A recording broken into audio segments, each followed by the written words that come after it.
I look at it as we need our nutrition, we need our fitness, we need our mental health, we need our relationships, and we need our finances. And if all those things are good, then we're good. If any one of them is no good, then we face the reality of having to deal with that every single day. Welcome to the show where we help you make smart nutrition simple. If you want proven nutrition strategies to help you build a better body and create the energy to show up for your family without overly restrictive and unrealistic dieting, then you're in the right place. Make sure to subscribe and enjoy this episode. Welcome to another episode of the Smart Nutrition Made Simple show. I'm your host, as always, Ben Brown, owner and head coach here at Body Systems. And today I had the pleasure of chatting with Dr. Sean Pastuch.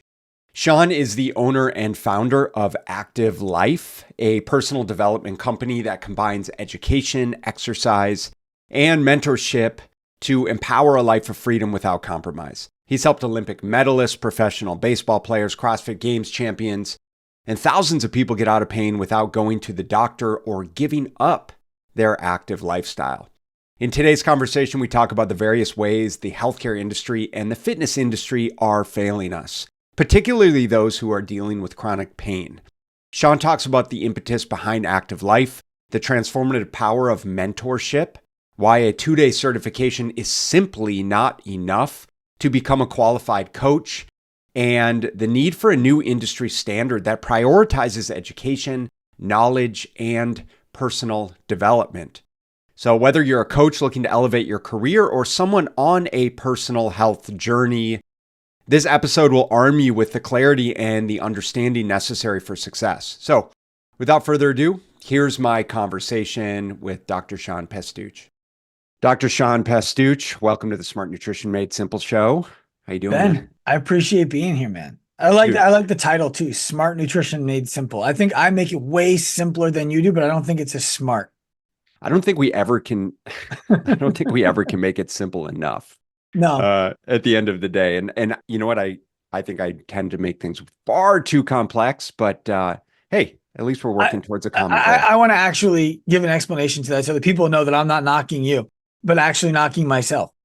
My rule about nutrition is simple. It's eat real food. If it's not one ingredient, it's probably not a real food.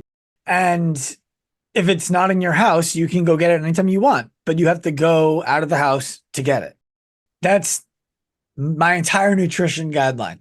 That's your whole kind of hierarchy of change, of nutritional change right there. That's it. I can appreciate that. If we kept it that simple, I don't know that I would have much of a nutrition coaching business, but we do espouse those fundamental principles day in and day out. So well, I think if it was that simple, that we wouldn't have a need for nutrition coaching businesses. And the reality is, as much as I would like it to be that simple, it's not that simple.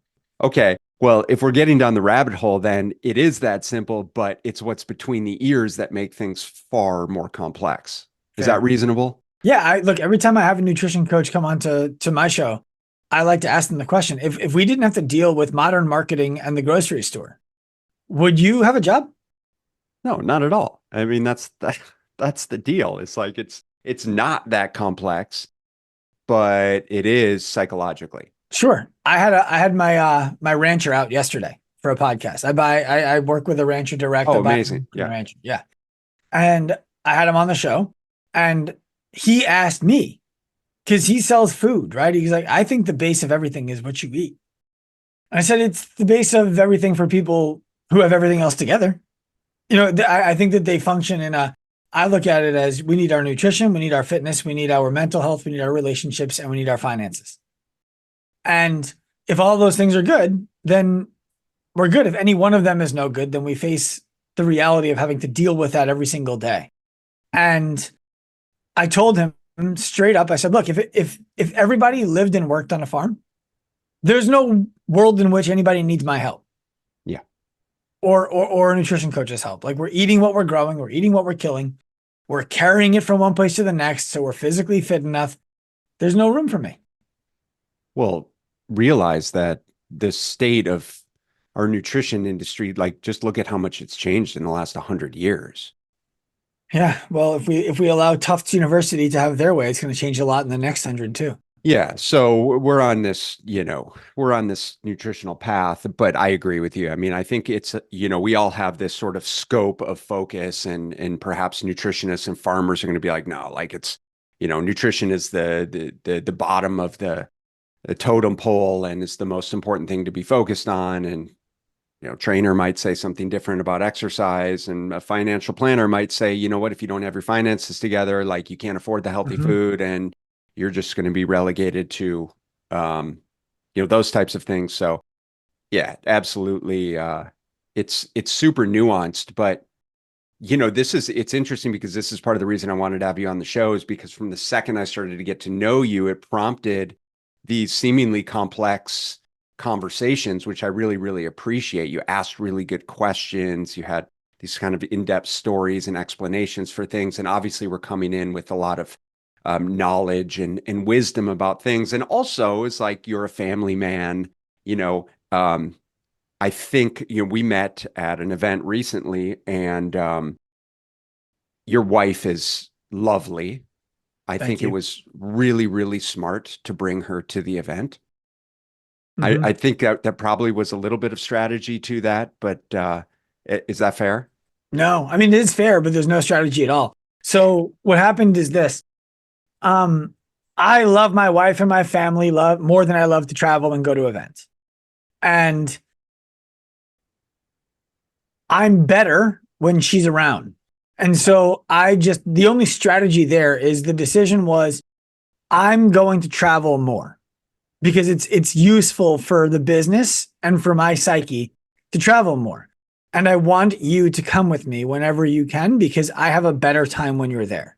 That was the entire strategy. Well, I really enjoyed having the opportunity to hang out with you guys. We had a good time. She's wonderful, and I think that we're on a similar wavelength just in terms of being business owner, being family men, um, and and so I know that we can absolutely relate there, which is also part of why I'm looking forward to having the opportunity just to get to know you a little bit better through this conversation, and of course have our listeners get to know you a little bit better because as I work to understand more and more about what you're doing, I have a stronger appreciation around how you're really working to kind of disrupt this industry that we're in, multiple industries, in fact. And so, with that said, kind of just high level, help our listeners understand a little bit more about like what specifically is it that you do? Yeah. So our mission statement is to empower lives of freedom without compromise. And so freedom without compromise means we are all feeling safe and inspired to authentically show up as ourselves, regardless of who we are, while at the same time understanding that we need to be better. The only way to be a masterpiece is to simultaneously be a work in progress. That used to be a Mm, core value. We just replaced our core values because they sounded like they went through HR and they had mm, to be done. Um, that being said, we do that for a variety of different people. So it started off, we're really, really good at helping people get out of pain without going to the doctor or giving up the things they love to do. People are told too often, you're just getting too old for it. This is the best it's going to get. We can work around it, ease back into things, and more and more and more stuff like that. yeah, yeah, And yeah. those kinds of narratives lead to people living compromised lives. The compromise is, well, I just won't play softball with my friends anymore. No big deal. Like I can still hang out with my friends. I just don't have to play softball with them. The compromise is I won't go running with my girls in the morning anymore because my Achilles is bothering me. The doctor told me too much running and no big deal. Like I'll still see them. We'll still go to brunch and stuff, Mm, right? right. And what happens is that's the first compromise we make in the case of somebody who's already fit and active. The compromises continue to cascade because we just broke the tip of the ice. And now all of a sudden, well, I'm not the person who goes running anymore, or I'm not the person who plays softball anymore. Well, that means I also don't need to be the person who's talking about running or softball anymore. That means I also don't need to be the person who's going to baseball games with my friends and their kids. It means I also don't need to be, you follow me? Yeah. And the entire lifestyle starts to change.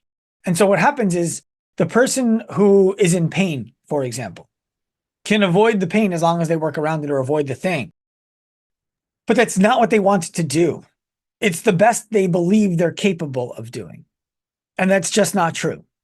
We've helped Olympic medalists, professional baseball players, CrossFit Games champions, and thousands of people like me and you to get out of pain without going to the doctor or giving up their active lifestyle.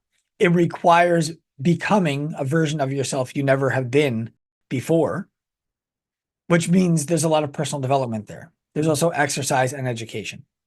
It sounds like it's bridging the gap kind of between personal training and physical therapy. And then, of course, we're layering in all of the psychology, behavior change, and mindset aspects of it as well. So the tagline I came up with years ago is that we bridge the gap between fitness and healthcare. And what I came to understand is that that's not true, because a bridge is something people want to cross.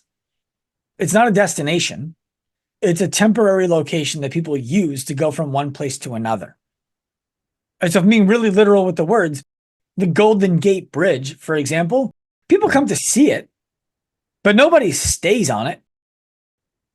And we have people who stay with us for years, even long after their problems are solved. So we can't be a bridge.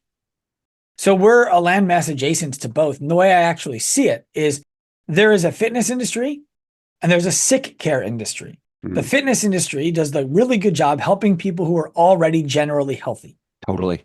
Your joints aren't messed up. You don't have any torn ligaments or anything like that. You don't have a significant disease process going on. You don't have pre-existing comorbidities. Fitness is going to do a great job for you. You got 14 choices in your town. Right. Try them all. Right? That's fitness. They'd like to be more than that. But the truth is, we all know deep down, if we have somebody in our family who says, I have this problem, and they're over the age of 40, and they haven't exercised in their life, or they haven't exercised in 20 years, they're a little bit heavier. Maybe there's an ache or a pain or something like that. And you know they have some psychological stuff they have to work through. You're not looking up a gym in their town. 100%. So that's a problem. Now, the next is sick care. Sick care is what people think of as the healthcare industry today. It's not the healthcare industry. It's the sick care industry. They're really good at saving people's lives. Really good. If I need something for my heart, I'm going to the sick care industry. I'm sick and I need care. But that's not healthcare. They're not caring for healthy people. The healthcare system is starting to pop up. That's people like the doctor you were mentioning before the show started, Dr. Douglas Lucas or Doug Lucas. That's Dr. Gabrielle Lyon. Right. That's Dr. Kirk Parsley. That's people who are taking the American and international population and saying, oh, you don't want to be within normal ranges? You want to be exceptional? I can help you do that. That's healthcare. We are in between healthcare and fitness. And we need to be an industry unto ourselves, active life. That doesn't mean we have to be all of it. It means we want to inspire other people to start stepping into what we do, because we don't just serve the client. In fact, our core offering is we develop the coach. So you're serving the general population and the coaches to help create this reform. When I was at an event recently, I was at the Forever Strong Summit, Gabrielle's event. And a woman stood up at one point and said, who's like, everything you guys are saying is great. And it was a fantastic event. And this woman stood up and she asked Don Saladino and Molly Galbraith, who's going to help me? Everything you're saying is great. And it's true. But who's going to apply this to people in their 60s, 70s, 80s? And what I nudged the person next to me. And I said, they're not actually asking about the ages. They're asking about the limitations. Right.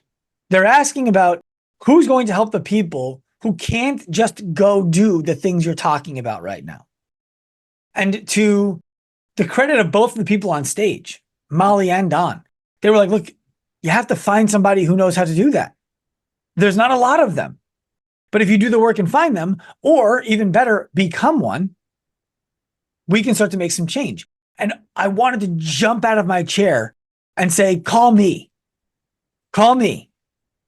If you're in this room and you feel limited, call me. I will get you back to doing whatever it is that you want to do, if it's a fit.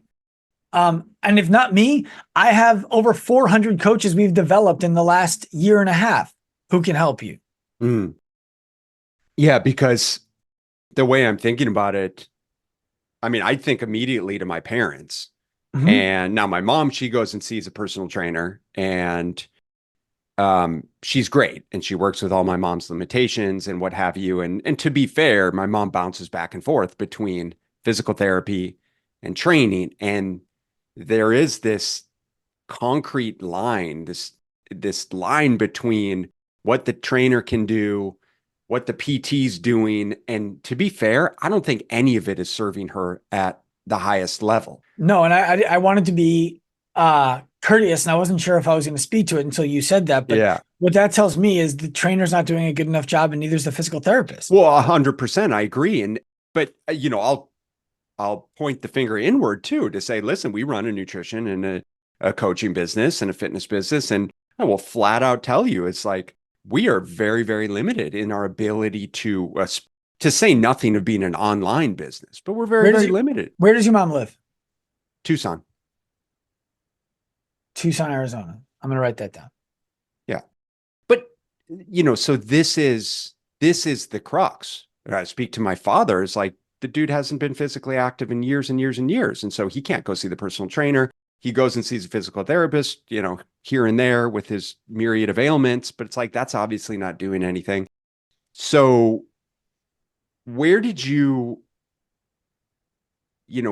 start to realize this gap? Before I answer that, let me go back to your parents for a second. Your parents, well, here's what happens. It's easy for all of us to picture the person who's aged out of autonomy, right? It's easy for us to picture that person. Most of the people right now listening who are picturing that person are that person. They're just not as old yet.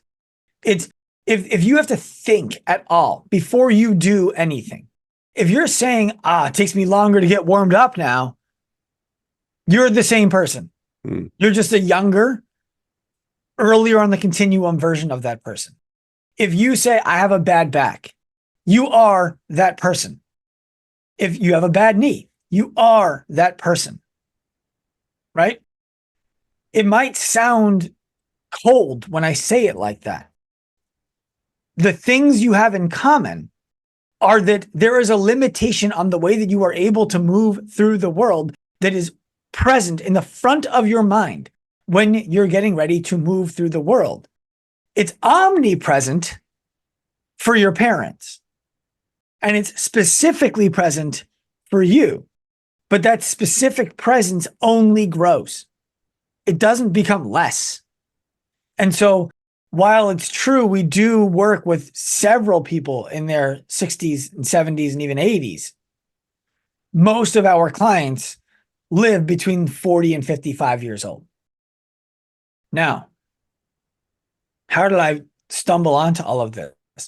I graduated from University of Maryland in 2005 and got a job as a personal trainer right away, immediately. What'd you study?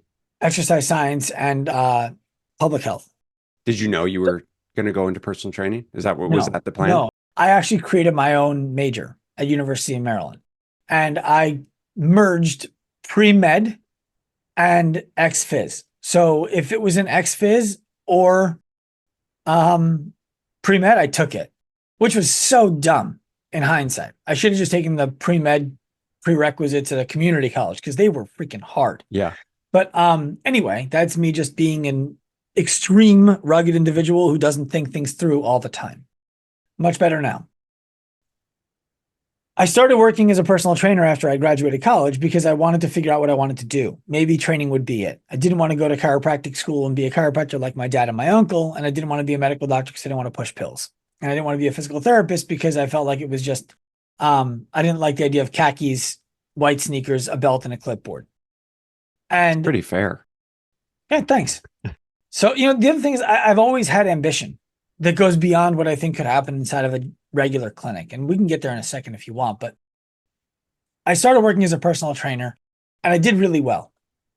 I ended up with all of the clients who nobody else wanted to serve.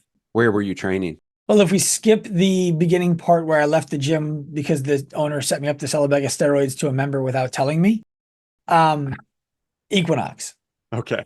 That's fine. So Equinox was the place I would talk about where I actually learned what to do as opposed to what not to do. I also learned some of what not to do there, but I had phenomenal mentors at Equinox. Joshua Henry Harrison and Michael Caparuso were my leads. You probably don't know who they are, but they both have corporate positions at Equinox right now, and they were great leaders for me. I was fortunate, but I was working with the clients who nobody else wanted. Everyone wants to work with the jack dude and the hot chick. Totally. Yeah. I was working with a doctor who was advising the president on drug policy, and he was over 100 pounds overweight, got winded walking up and down the stairs, needed to use the banister, and felt like a fraud. That's my client. I was working with Barry, who had ALS and was just trying to hold off death. I was working with Rebecca, who had frozen shoulder and felt like she didn't belong in the gym at all. And she was, 50, 60 pounds overweight and in her 50s. These are my clients. I had days that I was in the pool all day. Sure. Other trainers at the club didn't know we had a pool. So I got full really fast. And I used to take these clients and go to the physical therapy suite because there was a physical therapy suite in the building. And I would ask them, what do I do with this person? And they would say all of the things I just described. Too old for it. Best it's going to get. Work around it. Get them a new hobby. Like, this sucks. So I did end up going to chiropractic school because I felt very limited by the scope that I could have as a personal trainer. And I wanted to do more valuable work.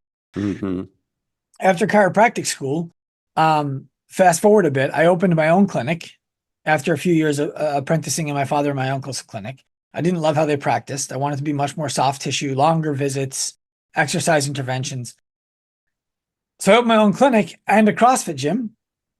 And within about 3-4 years, I had built a reputation that was pretty cool. I had Olympians.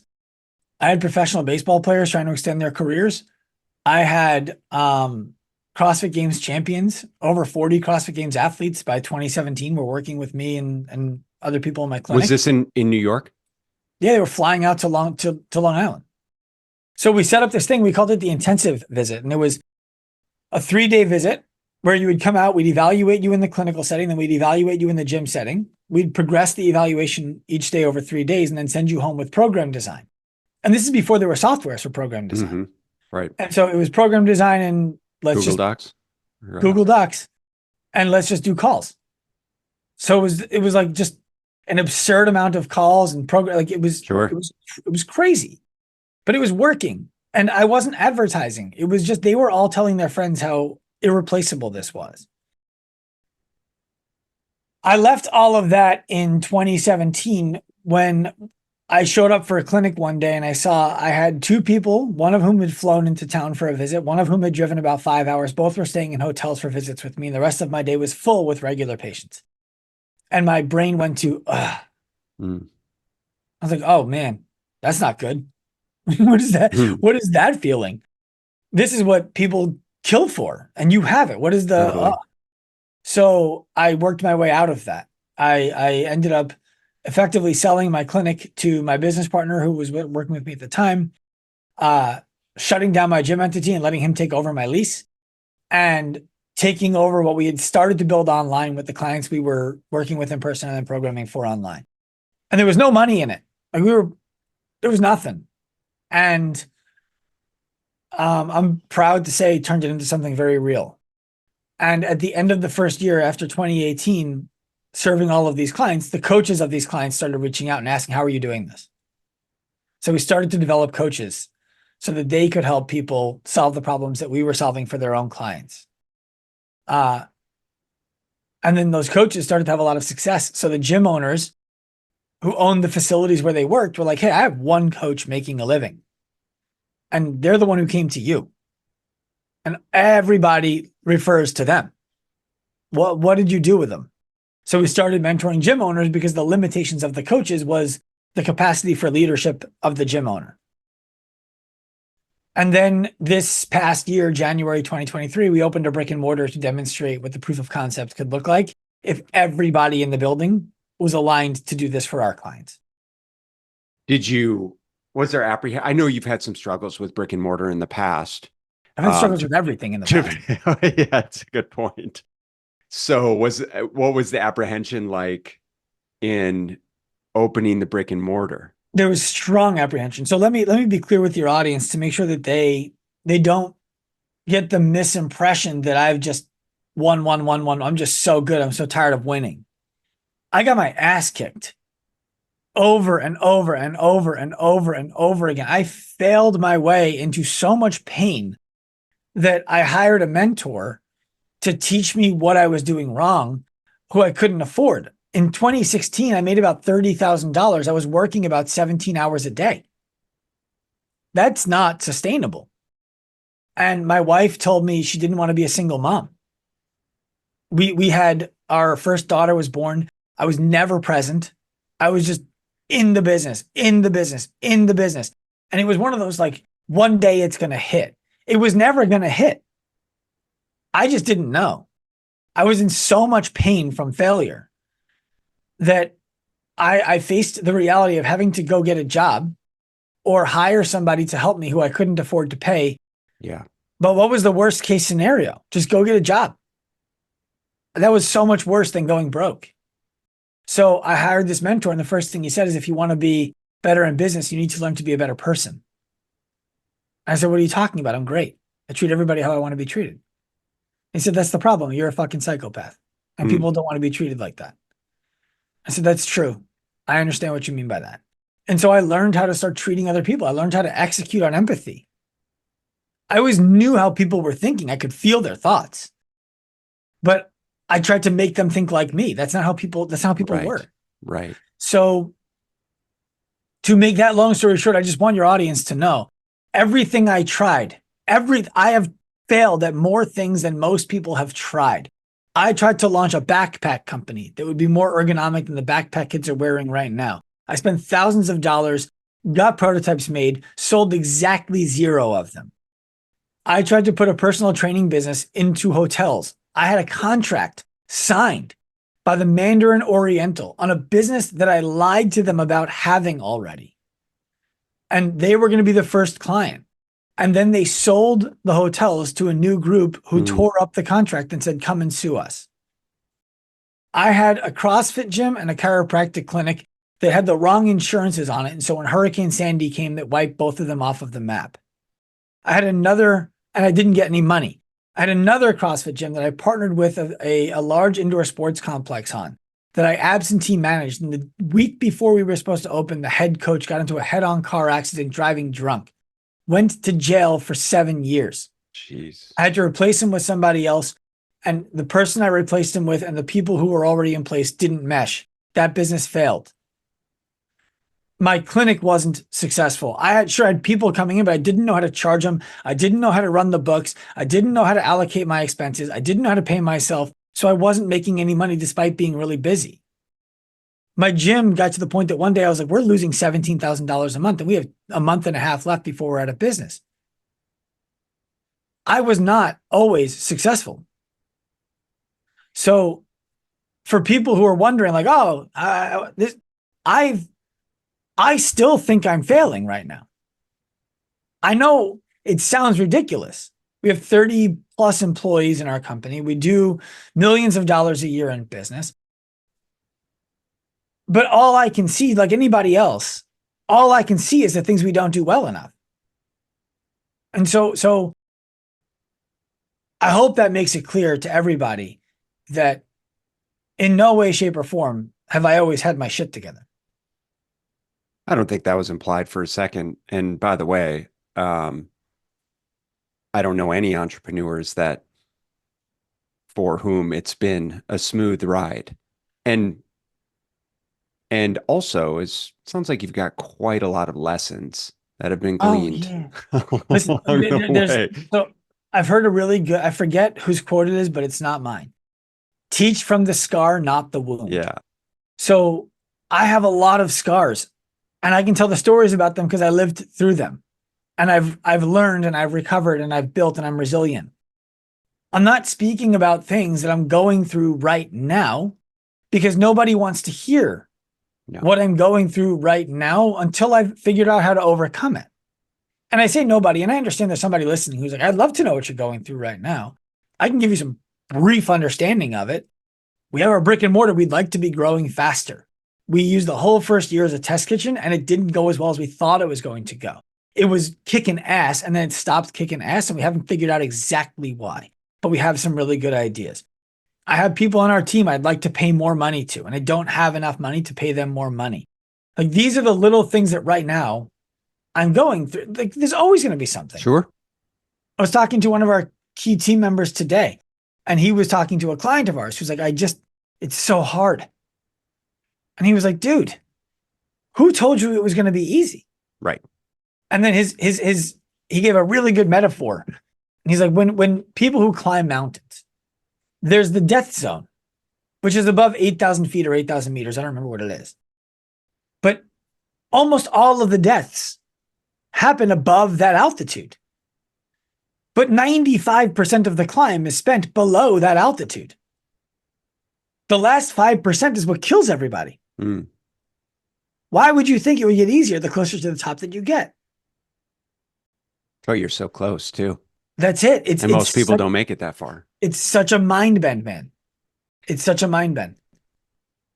I can absolutely resonate with you. And I just appreciate, it's like, listen, it's every day is a battle in and of itself. And I think it should be. And I'm smiling through kind of half of, what you're discussing, simply because I empathize with you. And I've found, and this is what I think separates you from most people, as being a leader, as being an entrepreneur, as being someone who, when you myopically focus on those details, that's what makes you good at what you do. But I'm smiling through it simply because it's like, those are really valuable lessons. Those are opportunities. And every time you get kicked in the nuts, it's like, okay, well, I guess we'll use that it hurts right now, pretty nauseous, but we're definitely going to use this to our advantage. I'm not sure how just yet, but I'm sure there'll be a time when it's going to become a useful lesson. I want people to take what you just said there and be relentless about finding out what the lesson is right now. So we just talked about this on the Active Life podcast with the team member I was talking about. Personal development can become mental masturbation. You have something bad happens and you're like, I know there'll be a lesson in here somewhere. Well, not unless you look for it and then start applying it right away. So the mistake that I've made, that we've all made, is something bad happens. We learn something. And then the sting goes away because time does its thing. And we don't actually change anything. We have to change something or the lesson was never learned. Mm-hmm. Like I'm missing a quote right now, but it doesn't matter. It's the idea of thoughts are just thoughts until you put them into action. It doesn't matter how great your thoughts are. It matters how great your action is. It's like a hangover. Yeah. Look, I haven't had more than one drink in a night in like 5 years. Yeah. No, but that's it. It's like you wake up, you feel like shit. Like, oh, I'm never doing that again until tonight. Or like, yeah, obviously you didn't learn anything, but for a lot of people, it takes far too long. I went to dinner with a bunch of friends the other night, 13 people. And we went to this nice Italian restaurant and everyone was drinking. I wasn't drinking. I'm not a martyr. Like, I'm not here to be like, oh, I don't drink. Drink, do your thing. I'm not here to judge you. These are my friends and they're all drinking. And at the end of the night, they bring out limoncello. Everyone gets a limoncello shot at the end of the night. And it's like, it looks like if you have kids, it looks like a kid's medicine cup full of limoncello. Like, there's nothing there. And I didn't drink it. And one of my friends is like, you're really serious, huh? Like, you don't do anything. I was like, I just don't see the utility in me taking that limoncello. I don't see the point. What's going to happen? I'm not going to get buzzed. I'm not going to get drunk. I don't like the way it tastes. I don't feel the social pressure. Like, I think you guys will still be my friend tomorrow, right? So it's something we talk about a lot is people believe it's have, do, be. When I have more money, I will do these things and I will be this kind of person. It's the opposite. Mm-hmm. It is be that kind of person. Then and only then will you start doing these things. And then and only then will you start having what you want. And so I just became the person who doesn't drink. I became the person who doesn't make excuses. I became the person who is resilient. I became the person who would just persevere. Hey guys, I want to interrupt this conversation briefly with an exciting announcement. If you're a father and struggling to lose the pounds that have crept on over the years, I understand your challenge. You're juggling a successful career, a loving family, and now you're looking to regain that energy and physique that seems to have slipped away. And that's exactly why I created Prime Fit Operating System. Prime Fit OS is a unique hybrid coaching program designed specifically for men like you. Now, you guys know me, we're not about quick fixes or impossible routines. Instead, we focus on real sustainable change through personalized nutrition and science-driven strength training, all wrapped up in a supportive community with expert guidance directly from me and my 20 years of experience working with men just like you. Imagine mastering your nutrition without restrictive dieting, getting stronger and leaner, and boosting your overall energy, all without overwhelming your already busy schedule. With Prime Fit OS, you're getting more than just a cookie cutter nutrition and fitness plan. You're embarking on a transformative journey that fits into your life, not the other way around. So, if you're ready to take the first step towards a healthier, leaner, stronger, more energetic, confident, ass-kicking you, join us over at Prime Fit Operating System. Trust me, guys, your family, your career, and most importantly, you will thank you for it. So if you guys are interested in getting started and want to find out more about the program, let's chat. Just head over to primefitos.com/call and grab a time on my calendar. Remember, it's your time to be at your prime. You're coaching coaches, and you're obviously teaching them a lot more about how to be a great coach than the knowledge of prescribing exercises and generalized nutrition information. What is it in your curriculum, and how do you view it developing a great coach? To be clear, we teach no nutrition. Okay. We know our lane, and that's not it. I'm glad other people do it. It's not us. Like people should know we teach a lot of assessment and interventional skills. So we are teaching the assessing, the program design, the coaching excellence. All of that is absolutely getting taught. It has to be there. We cannot discount the value of that.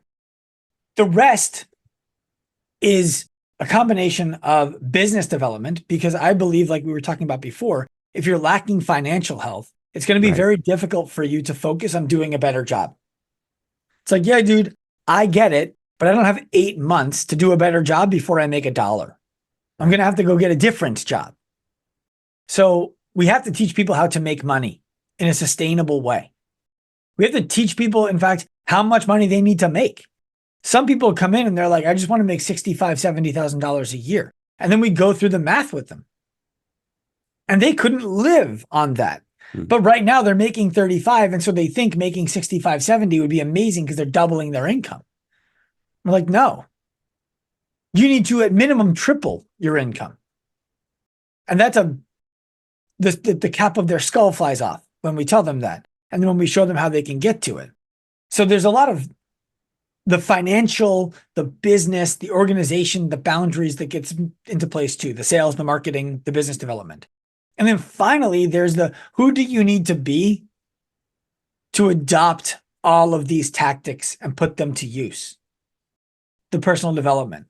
I had a call with a mentee yesterday who's dissatisfied with the progress he's made. Okay. I had a call with this mentee 5 months ago too. And 5 months ago, I was telling him that the thing he's most missing is getting out from behind his desk to help people in his community. He's a brick and mortar business and nobody knows who he is. I said, your job is to get a cup of coffee at every coffee shop in your town every day. You don't have to drink them, but everyone has to think you're drinking them. You need to know the baristas. You need to know the managers. You need to know the people who shop there. You need to be able to help everybody in your town with something. It doesn't even have to be what you do. It should be you're the most well-known guy in town. And so someone says, hey, I need a lawyer. Ben, do you know anybody? That's the guy you want to be in your town. He's like, damn, that's inspiring. I'm going to do that. Great. I was like, and you know what? I'm glad we're having this conversation because I need to do that too. And my town is the world. And that's when I decided to go to Silverback. I had been to one event that year. It was the coaching con. And I was only there because I spoke. Yeah, I was there, by the way. That was great. I know. Thank you. But I've since been to 4 events after Silverback. I've also driven out to meet people 2.5 hours away just to sit down and podcast with them. I've flown out to California just to hang with Jay Ferrugia for a day. Just to hang. We ended up podcasting, but I flew out just to hang. So the point is, I started taking the action. Since I started taking the action, I've been asked to speak on more stages, bigger podcasts, mentor men's groups where the starting criteria is you must earn 7 or 8 figures annually. I'm having more opportunities thrown at me than I can possibly follow up with. So I get on the call with this guy yesterday. What are you so dissatisfied about? Nothing's happened. Okay. Who has called you? And like, how many people call you on an average week or text you in an average week and say, I want to introduce my friends to you because they need help with something that has nothing to do with your business? And he goes, none. I said, why not? And he said, because I don't know. So, okay, well, did you do everything? Like, what are you doing for your community? What charity work have you done for your community? What volunteer work have you done for your community since we talked? What coffee shops are you going to and what are you ordering? What are the baristas' names? He's like, I haven't done that stuff yet. I'm like, well, then you shouldn't be surprised that you're not getting progress, man. Yeah. You can't be surprised at the progress you're not getting with the work you didn't do. Right. You have to be the person who does those things. What do you think is the biggest missing component in the personal training, coaching space right now? There's 2 and they're tied. 1 is self-awareness. 2 is vision. So self-awareness as to who do I really have the skill set and the inspiration to help? And what do I need to learn so that I can help them even better? Most coaches haven't considered that. It's whether you just want to get off the couch and lose 100 pounds or you want to go to the Olympics, I can help you. No, you can't, bro. No, you can't. That's why when we were talking earlier, you don't know where you would send your mom.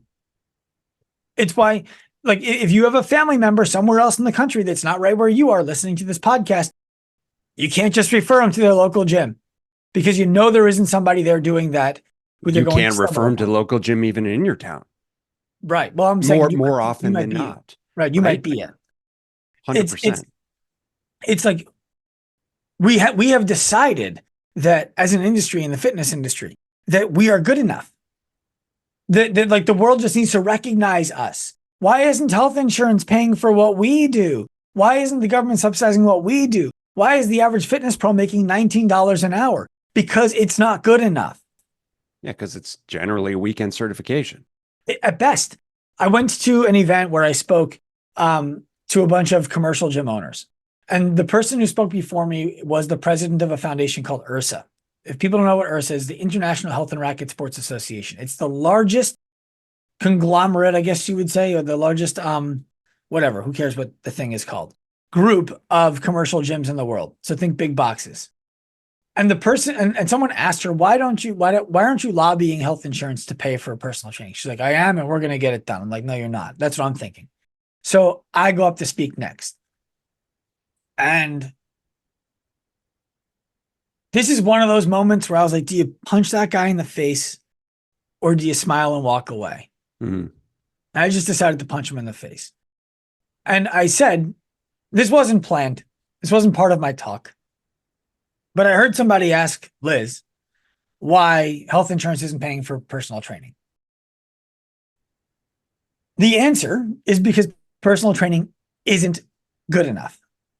It doesn't outperform a pair of sneakers and a road that the town pays to pave. with any kind of consistent regularity. And I'll prove it to you.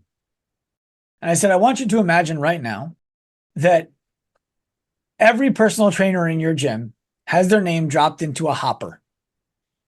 And picture your favorite celebrity who has a huge following, and everybody who you want to come buy personal training from you follows them. This personal trainer is going, this celebrity is going to show up at your gym live streamed. You're not allowed to sign people up who say, I found you because I saw the video this guy did. No, it's only for personal training. They're going to show up at your gym, turn the hopper, pull out one of your trainer's names, and do a training session with that person in front of 65 million people around the world. Is that a personal training session you want 65 million people from around the world to see happening? You don't know who the trainer is who's going to do it. If the answer to that question is no, stop asking why health insurance isn't paying for it and start asking why you wouldn't want that. And the room went silent. Like there wasn't movement. It felt like there wasn't breathing. Then I got into my presentation.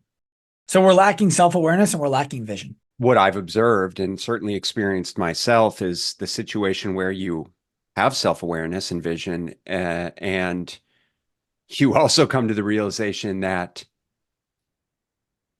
one, you want to be able to help everyone as much as possible, and you continue to learn and learn and learn and get different certifications and what have you, but also the position where you realize, okay, I don't want to be the person to help everyone. I realize I need to stay within the scope of my practice.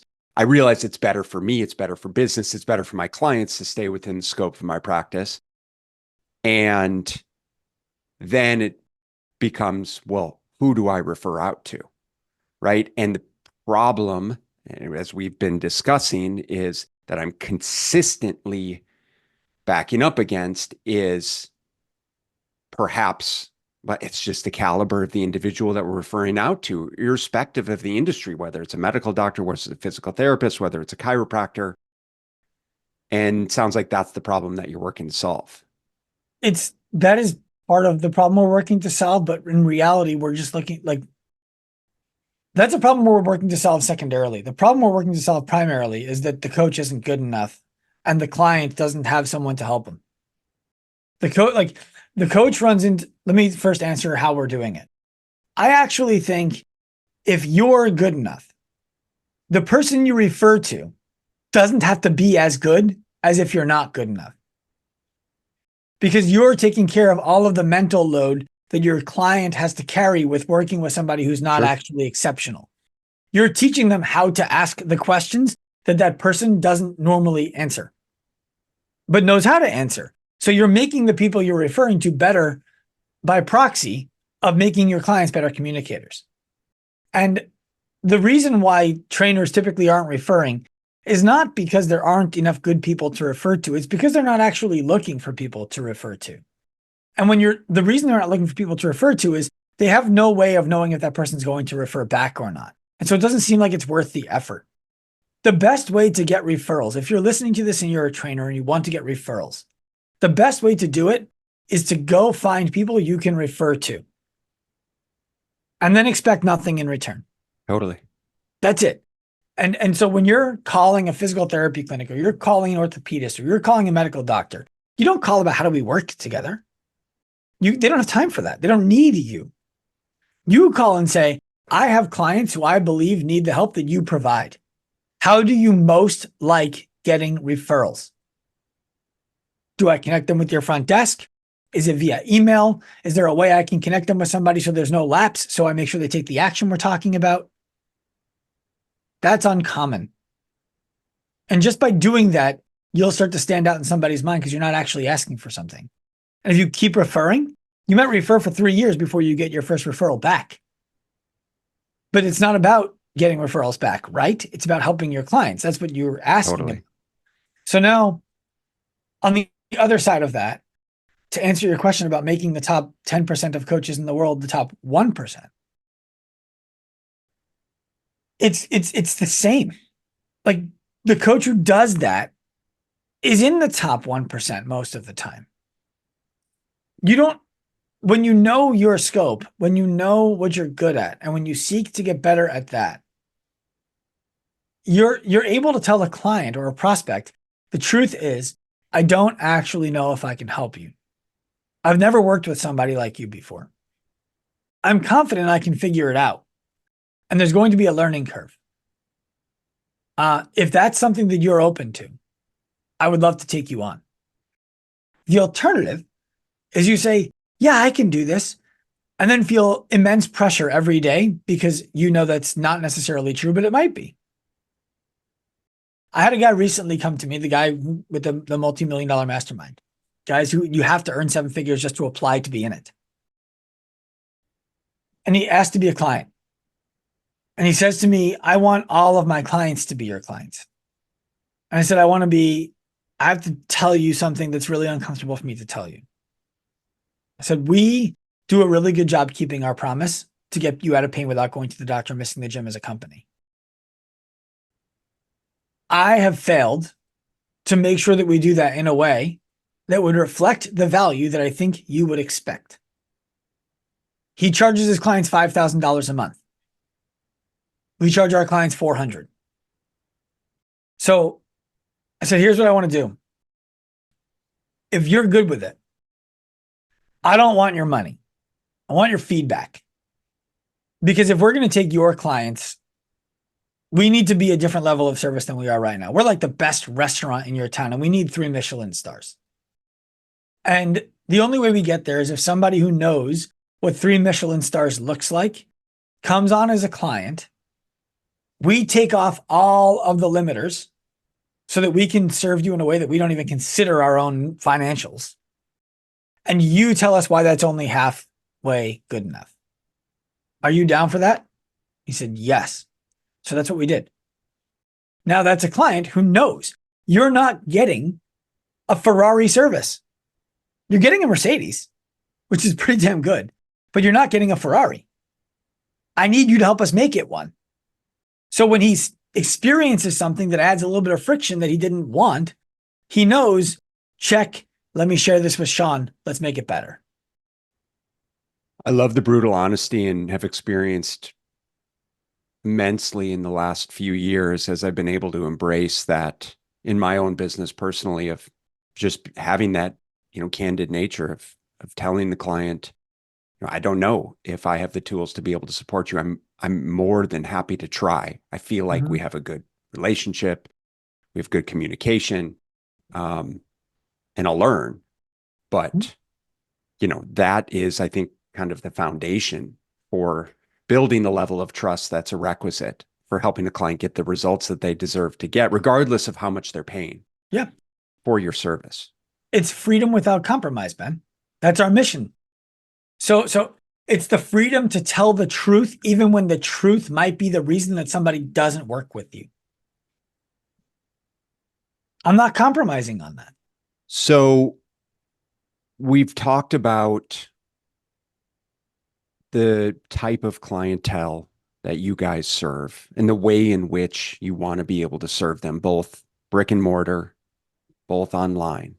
We talked about how you are serving coaches and training and educating coaches at the highest level. Tell me a little bit more about the curriculum involved in order to qualify your coaches to practice at this level. That sounds like it's far above and beyond anything else that's out there. Well, go ahead. Why don't you share so that I'm not the one who has to do it? What do you think is the most common way a coach gets certified? I think honestly, it's a weekend certification. I mean, I think about, 2 days. Right. I mean, I have advanced degrees. I've been certified, through major organizations for years, but right. It's a couple days certification online. It's 2 open days. Book for all intents and purposes. 2 days. Ours is 13 months. So our students are earning an income right away because we don't expect them to treat this like college where you just go sit down in a classroom and learn and then apply it 4 years later with insane debt. It's 13 months. It's mentored. There's a curriculum. When I say mentored, you meet with our team one-on-one. One-on-one. Not many on one, not some on one, one-on-one. You also meet with our team some on one. We have office hours calls every single day of the week that highlight a different topic that you might be struggling with, where we have a subject matter expert, not a Swiss Army knife who knows a little bit about everything. Mm. When you come to the sales call to learn about sales, because you have people right at the edge, but they don't end up buying, you're going to get over that hump because our sales trainer on that call, all he does is sales. He's going to put you on the spot. You're going to practice. And that's going to be way more uncomfortable than the conversations you're in with these prospects. So that's first of all, I want people to understand what the mentorship portion of it is. You're immersed in a group, which I believe is maybe the most valuable part of what we do, of over 300 other coaches who are aiming to become career professionals at the tip of the spear, who want you to be successful because you're going to share the credential that they share if you get through it. So you're in a Slack group where if you ask a question, it's getting answered in a matter of moments. Our clients answer before our team even gets a chance. You have a textbook that we wrote that is 800 pages long that covers some of the basics, but we expect you to know the basics. And then it extends all the way out to the edge of what you can imagine when it comes to bridging that gap, like we talked about before, the education gap between fitness and healthcare. We have specialties. Specialties that we have are longevity for clients. So working with aging populations, people over the age of 40, 50, 60, 70, 80. What's different about working with that person? There's a lot that's different about working with those people than working with a regular, average, healthy athlete. We have pelvic health, which is not to be confused with pre and postnatal. It's for men and it's for women. We all have a pelvic floor and many of them are dysfunctional. Mm-hmm. And men are not going to talk about it as frequently because it's shameful and embarrassing. No guy wants to talk about, I get pelvic floor problems and my dick shrivels up and I have pain that feels like my entire body's going to fall out of my ass. But it happens. I'm one of them. Our team is going to solve that for me when they've gone through the education. It's the newest course we dropped. Well, another one that we're coming out with is disease processes. So working with people specifically who have neurological diseases like MS, lupus, irritable bowel, all of these kinds of things. And return to sport. I mean, it's obviously amazingly comprehensive. And again, above and beyond anything that's out there, and certainly sounds like its own advanced degree in and of itself, right? Mm-hmm. I mean, it's like a graduate degree. It's almost like some degree of medical licensure, which I know exactly.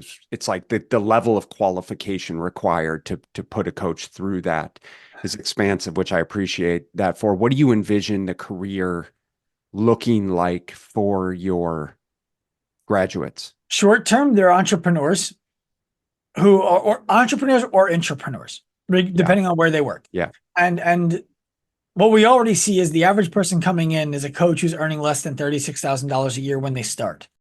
Their first year after working with us, they're earning $76,000 a year. That's the average. That's not where we want them to end up. But for 1 year of work, that's a pretty good jump. Yeah. So that's where things start. Ultimately, we have many clients who are well over $100,000 a year working less than 30 hours a week on a floor. Our long-term vision for it is that it's an entire industry unto itself. People who own and operate gyms will have somebody on their team who has gone through active life because they have clients who they know they can only serve with an active life professional. Companies like Google, Apple, Tesla, IBM, you name it. They're going to bring in active life professionals to participate in their corporate wellness programs because they're not actually getting the people who need the help because no one on their team knows how to talk to them.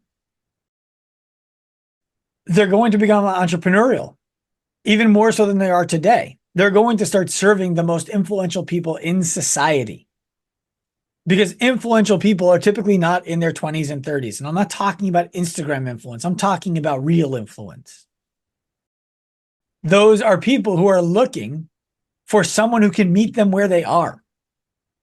And the average trainer is not meeting them where they are. The best trainer typically is not meeting them where they are.